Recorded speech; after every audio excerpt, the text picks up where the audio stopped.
Let us bow together. This morning, as always, we ask very simply that the words of my mouth and the meditations of our hearts, as we prepare to share in this sacred feast, may be acceptable in your sight. Amen.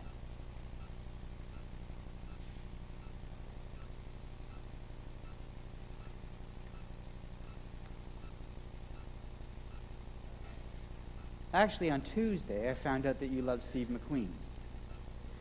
Do you also love Billy Joel? Oh, yes. Do you love Billy Joel, Wendy? You bet. The choir, you love Billy Joel?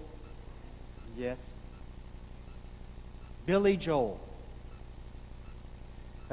wrote and sang Piano Man in 1973. And the song, of course, as we know, comes from the point of view of a bar piano player who focuses mainly on the regular crowd that shuffles in at 9 o'clock on a Saturday. There's an old man, there's the bartender, John, there's the waitress, there's a businessman, and bar regulars like a real estate novelist, Paul, and Davy, who's still in the Navy. Most of the characters have broken or unfulfilled dreams. And the pianist's job is to help them forget about life for a while.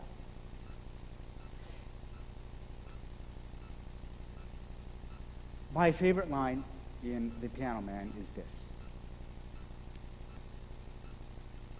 Yes, they're sharing a drink they call loneliness, but it's better than drinking alone. Now, this was a very popular song. And popular songs and stories are popular because they resonate with the hearer. Yes, they're sharing a drink they call loneliness, but it's better than drinking alone. The Piano Man was a huge hit that launched Billy Joel's musical fame because it resonated with a deeply set human condition. The season of creation is acknowledged in the United Church of Canada from the 1st of September to the 4th of October.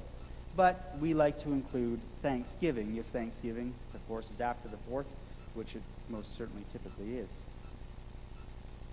In it, we give thanks for the blessings of the earth, much as we have always done on Thanksgiving.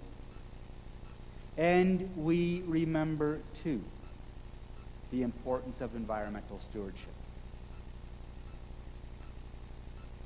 The creation story, as we read it in Genesis, includes everything for which we give thanks. Night and day, heavens and horizon, earth and sea and the fruit thereof, sun, moon, and stars, living creatures of every kind, and us. And everything was good, except it was not good to be alone. One could argue that the first flaw of our humanity was loneliness. God therefore created a means of partnership. This at last is bone of my bones and flesh of my flesh. Now, while it's unwise to overgeneralize, much, if not all, of Scripture seeks to address some form of schism, isolation, exodus, wilderness, war, exiled, shared loneliness. Those periods in our lives in history when you most need a friend, and it is most important to know who your friends are. The Last Supper was held in an upper room on the night in which Jesus was betrayed. It was a lonely and frightening time. The supper itself was a real meal that included the commemoration of the Passover, the beginning of the Exodus and wilderness wanderings. A lonely and frightening time for the children of Israel. The part of the New Testament that we call the epistles were mostly written while tensions were building between Jerusalem and Rome. The Gospels themselves were written after those tensions climaxed into the destruction of the temple and the sacking of Jerusalem. The first readers of the Gospels were living in exile. They were refugees in a hostile land. They were frightened Jews and followers of Jesus who most needed friends, and it was most important to know who their friends were. So while we meet at this table as a symbolic meal, while we celebrate the bread and the cup as an act of worship, and do so without fear and without hunger, early Christians experienced both when they gathered. The agape meal was a real meal. They met because of real fear, and they needed each other in real and important ways. Now, it was at the end of that real supper that they broke the bread and shared the cup in a commemorative way, in what has become for us communion. Now, during the 2nd and 3rd centuries of the church, that love feast, as it was called, was separated from what we now call communion. And as the church became powerful, she was no longer in exile. She was no longer afraid. She was no longer lonely. She was no longer hungry. The church was no longer poor. The meal became representative, a commemoration, a memory.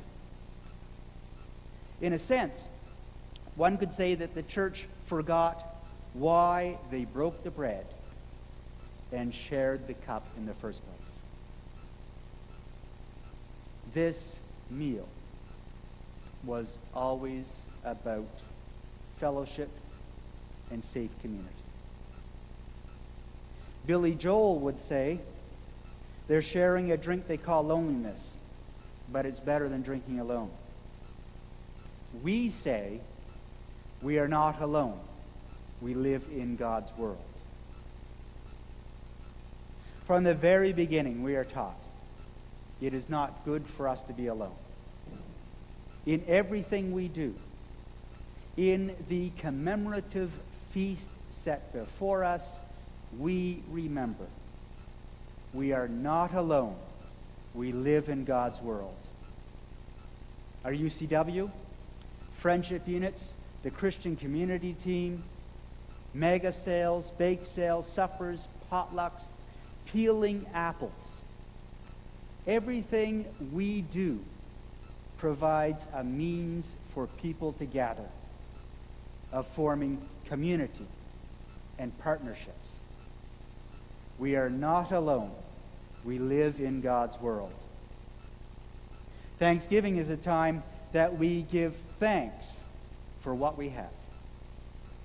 To honor God for every created thing, our days, our environment, our fellow creatures, and each other. We express this thanksgiving together in community and in partnership. We are not alone. We live in God's world. As a congregation, that ever seeks to be relevant to real human need. Let us create new partnerships. Let us find new friends. Let us build bonds of love and partnership so that creation may be finally and fully very good. We are not alone. We live in God's world.